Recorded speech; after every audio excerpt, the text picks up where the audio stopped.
Am I the a-hole? Asked the neighbor to move their little farm stand because people are stealing from my garden. Before anyone says, just build a fence, we can't afford IT right now. And no homeowners associations. My neighbor set up one of those pantry/farm stands where people can take items that they grew in their garden, pantry stuff, donated stuff, etc. In theory, it's a great idea, and especially in a time when life in America sucks arse and people are struggling to make ends meet, my family included. The problem: people started coming into my yard to pick things in my garden. I've put up signs saying not to do it, I installed rabbit fence around the garden, I've angled a tarp so you can't see what's there from the road. People just hold their kids over the fence to pick tomatoes and beans or jump it. I ended up getting into an argument with a lady over it. I yelled, "Hey, stop. Those are not for you to take." She told her kid to move faster and then tried to run away. I caught up to her and asked her what the F her problem was, and she turned it into how dare I swear in front of her child. Why am I so angry? Am I really that upset about a couple tomatoes? I said I am upset that you are stealing from me. The next day, I approached my neighbor. I asked if I could maybe help move it to the other side of their driveway so it's next to the other neighbor's house. They don't have a garden out front. They said at least not until the end of the season. I asked if they could make larger signs, talk to people, just do something. They were like, "Can you really not afford to share?" I said that they aren't taking my zucchini because they're starving. They're taking my tomatoes because they want them. They said that I'm going to have to learn to live with it for now, and we can talk about a solution together that will benefit the whole community after. I said I do not care about a solution that benefits the whole community. I care about a solution that stops people from stealing from me. So last night it happened again, man in his 50s. I sprayed his arse with the hose.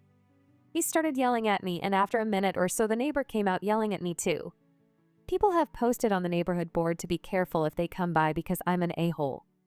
The neighbor says I'm scaring people away from a community resource. I told him that I'm going to continue until he does something about the effing thieves who feel entitled to my garden. I feel like I'm losing my mind here. Am I the a-hole for asking them to move it? Am I the a-hole for being pissed off that people are stealing from me? This is food for my family. First off, thanks for the responses. I got some good ones. I'm happy that so many of you live in places where the cops would do anything about this. But this isn't the reality I'm living. Cops here would not give a crap if I sent them a video of someone picking from my garden. They would laugh in my face. Be thankful if you live in a place where the police are useful. It looks like signs are the best option for now.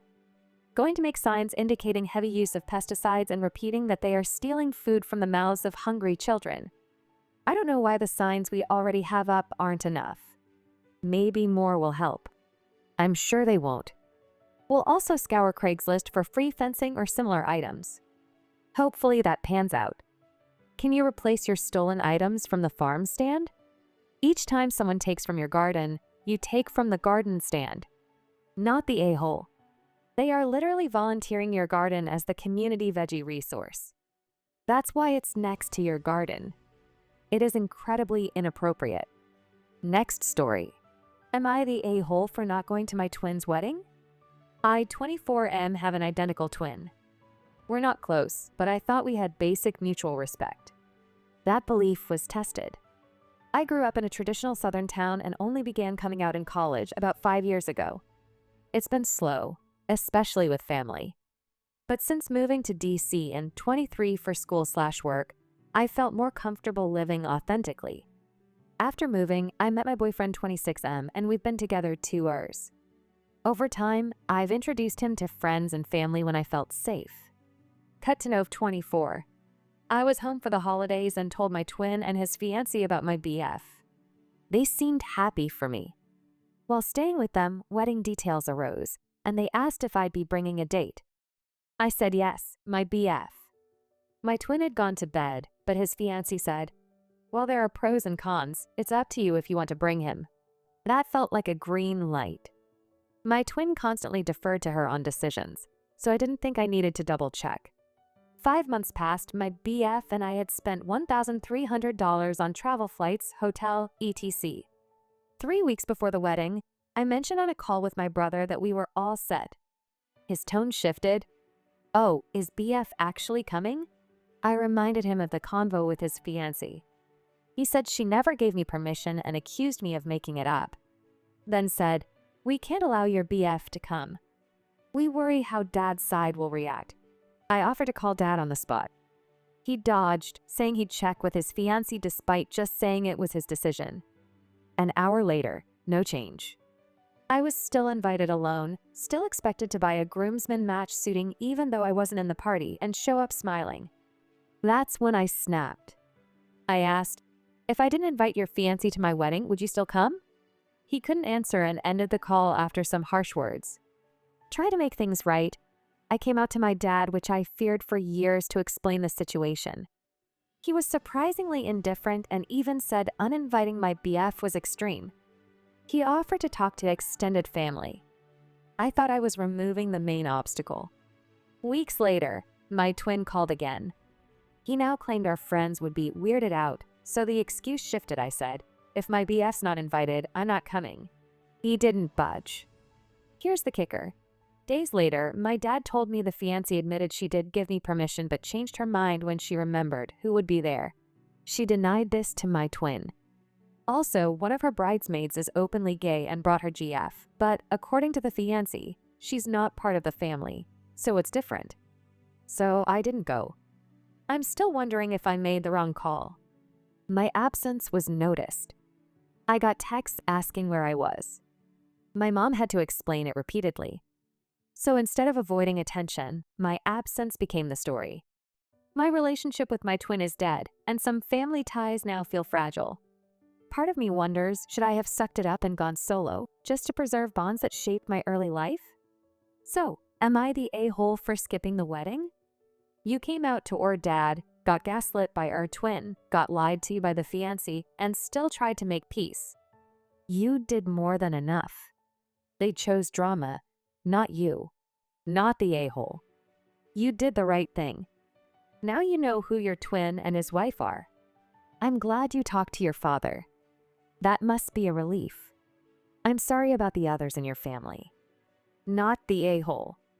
But your twin and his wife definitely are both a-hole. I'm glad you found out that your dad is at least supportive of you and your boyfriend. That's something good out of the stinking corpse of your relationship with your twin. Next story. Am I the a-hole for rage quitting after I lost an election?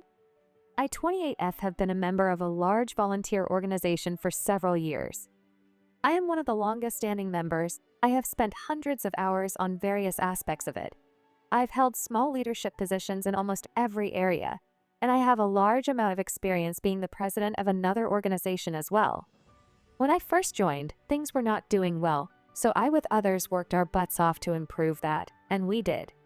In fact, we did so well with improving the atmosphere that we had a massive amount of incoming members, who quickly became very close with each other, something we specifically encouraged, and have absolutely no idea how bad things used to be, or how much behind-the-scenes work it takes to maintain the way things are now. I ran for president in the most recent election. I ran against 5 other candidates.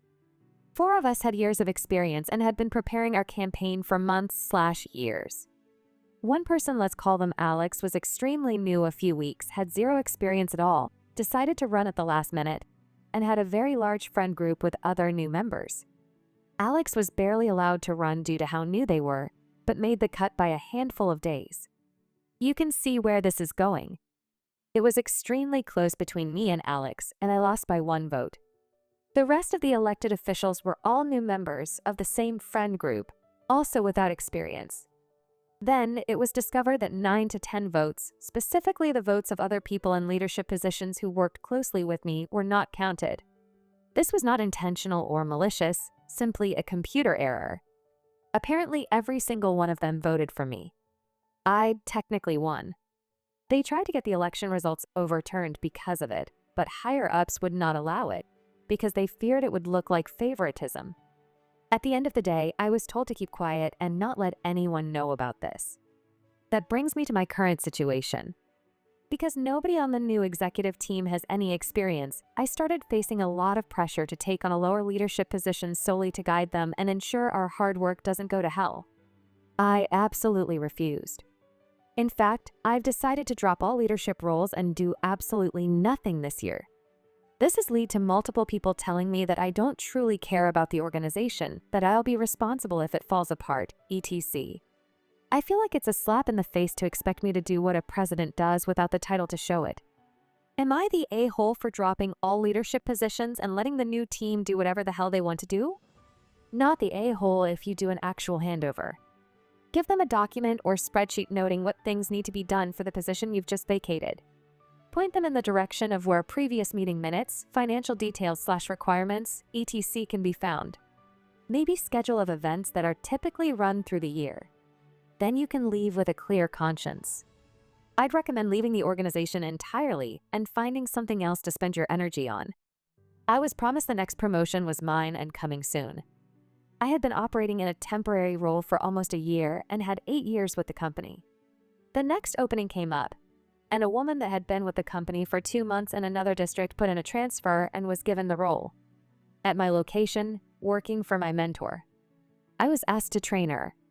That night, I put in applications for other companies.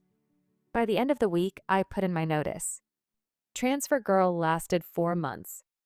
Not the a-hole. They can reap what they've sown. I personally would make it clear that all the votes were not counted. You were asked to stay quiet and asked to essentially do the work of the position behind the scenes with no recognition. Editing to @ we don't know what the organization is, but there are often several organizations to join with similar missions and several ways to be in service of that mission. OP could also start her own nonprofit, and she may find others from her past are willing to follow. Next story. Am I the a-hole for telling my parents I'm not changing my name because of their name regret?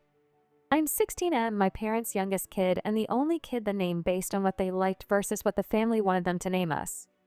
My siblings were all named after family members like both my dad's and mom's families prefer. By the time they got around to having me, they were live F this crap and told their family they were choosing a name based on what they liked and not based on family. So they named me Sunny. Yeah, the girl version of Sunny. I don't care. I don't think Sunny is girly because it has a U versus an O, but anyway. My parents started to regret my name when I was maybe 10. I don't remember exactly when, but I can remember being about 10 and my parents started sometimes calling me by my middle name and only stopping when I told them it was weird and I liked my first name.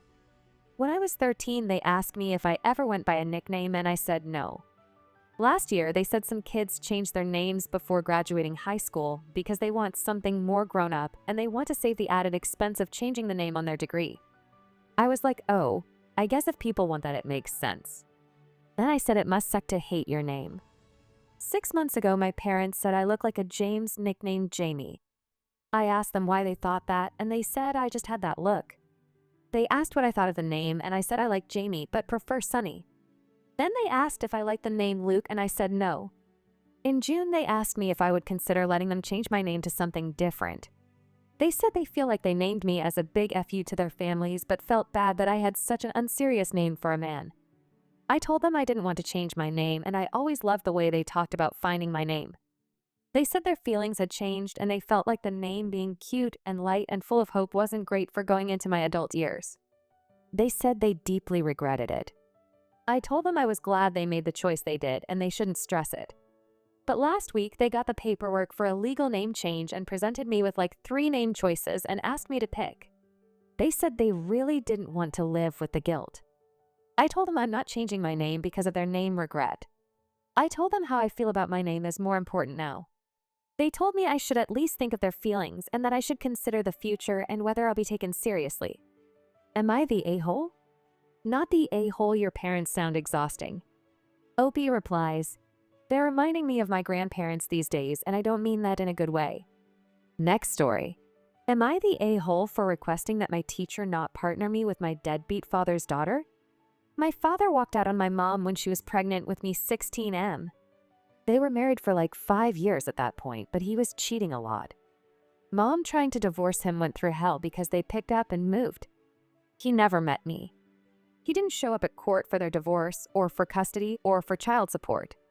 He went to jail 3 times for failure to pay child support and for trying to avoid child support by quitting his jobs and not declaring his new place of employment. I still haven't even met him. But around a year ago, he moved back with his family, the affair partner, and their kids. He has a daughter 5 months younger than me, a son about a year and a half younger, and some other kids who are younger again, but I don't know their ages. I only know the older 2 ages because of school and sharing some classes with his daughter. She has tried to connect with me, but I told her I wasn't interested. We're not family. I don't want to know the affair family. Even though she was upset and cried a little in front of me, she didn't give up. And when we returned to our classes in August, she was suddenly in 4 of mine instead of 1 like last year. So I went to our teacher, who assigns a lot of group stuff, and asked her to never pair me with her. I explained the reason why, and she was surprised but agreed that it would be for the best to avoid hostility during the project, and especially if others are working with us. Twice she has tried to claim me as a partner or make me a part of her group. The first time as her solo partner, and the second time in a bigger group. Both times our teacher refused. This made her realize what I'd done. She told her parents. They went to the principal and demanded a meeting with me and my mom. Mom went but left me out of it and explained why to the principal and told him she didn't think the first time I meet my father should be when he wants to berate me for not working with his daughter. They tried to say I was bullying their daughter and I should be facing suspension or be forced to make it up to her through some kind of buddy program. The principal didn't take it seriously. But his daughter and son now stare at me a lot more in school the last couple of weeks since the meeting, and a couple of her friends said I was such a jerk for embarrassing her like that and not getting to know her. Am I the a-hole? Not the a-hole. Be polite, like extremely polite. No ma'am, I do not wish to engage in conversation with you. Have a wonderful day, excuse me. Walk away polite when they talk to you so you don't get accused of bullying, but no need to be friends. If your father wants you to have a relationship with his family, then he needs to have a relationship with you first. As far as they're staring and her friends telling you that you are a jerk, that is bullying. Tell a trusted teacher about the incident. Say you just want to let them know it is happening. No need to interfere. It might blow over. But if they escalate, then you have already noted to a teacher you were uncomfortable with them beforehand. OP replies, I told the teacher who knew about this stuff already. She's watching out for it in her class now, but she also asked others to do it too. Not the whole. The girl's parents handled this horribly. It was her dad's job to explain why there is animosity and take the blame for the root issue.